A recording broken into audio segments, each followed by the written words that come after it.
마태복음 24장 1절에서 14절. 본문과 주제 소개.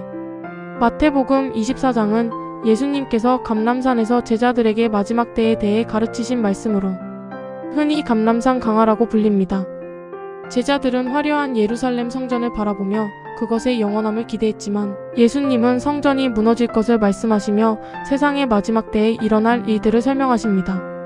이 본문은 단순히 종말의 징조를 알려주는 것이 아니라 혼란과 고난의 시대 속에서도 믿는 자들이 어떤 믿음으로 살아야 하는지를 보여줍니다. 본문 배경과 핵심 메시지.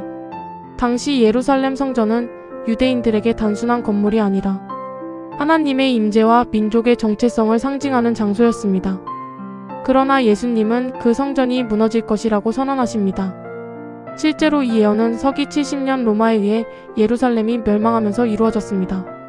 예수님은 전쟁, 기근, 지진, 핍박, 거짓 선지자, 사랑의 식어짐 등을 마지막 때의 징조로 말씀하셨습니다.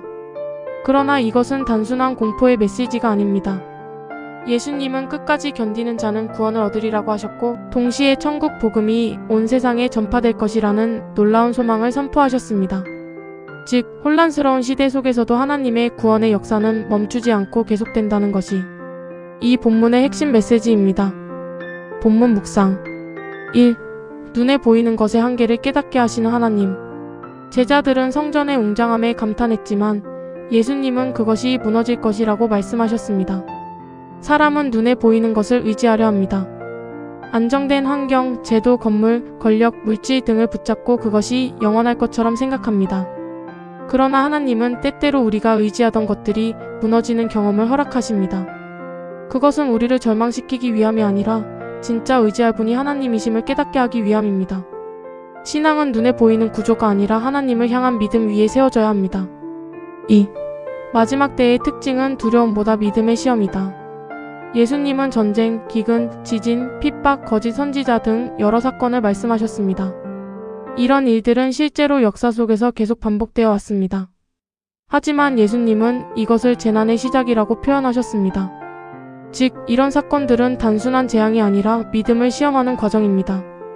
사람들은 고난 속에서 하나님을 떠나기도 하고 반대로 더 하나님께 가까이 나아가기도 합니다. 특히 예수님은 불법이 성함으로 많은 사람의 사랑이 식어지리라고 말씀하셨습니다. 마지막 때의 가장 큰 문제는 외부의 재난이 아니라 마음의 변화입니다. 사랑이 식어지는 것입니다. 믿음의 사람들은 바로 이 시대 속에서 사랑을 지키는 삶을 살아야 합니다. 3. 하나님 나라의 역사는 멈추지 않는다. 본문의 가장 중요한 말씀은 14절입니다. 이 천국 복음이 모든 민족에게 증언되기 위하여 온 세상에 전파되리니 그제야 끝이 오리라. 세상은 혼란과 갈등 속에 있지만 하나님 나라의 역사는 계속 전진합니다. 복음은 국경을 넘어가고 언어를 넘어가며 시대를 넘어 전해집니다. 초대교회는 극심한 박해 속에서도 복음을 전했고 그 복음은 로마 제국을 넘어 전 세계로 퍼졌습니다. 지금도 하나님은 자신의 백성을 통해 복음을 전하고 계십니다. 그러므로 마지막 때를 살아가는 신앙인의 태도는 두려움이 아니라 사명입니다. 세상이 흔들릴수록 우리는 더욱 복음을 붙잡고 살아가야 합니다. 오늘의 묵상 정리. 마태복음 24장은 세상의 끝을 두려워하라는 말씀이 아니라 믿음을 지키라는 말씀입니다. 눈에 보이는 것들은 무너질 수 있지만 하나님의 말씀과 구원의 계획은 결코 무너지지 않습니다. 세상은 점점 혼란스러워질 수 있습니다. 그러나 그 속에서도 하나님은 복음을 통해 사람들을 부르시고 구원의 역사를 이루어 가십니다.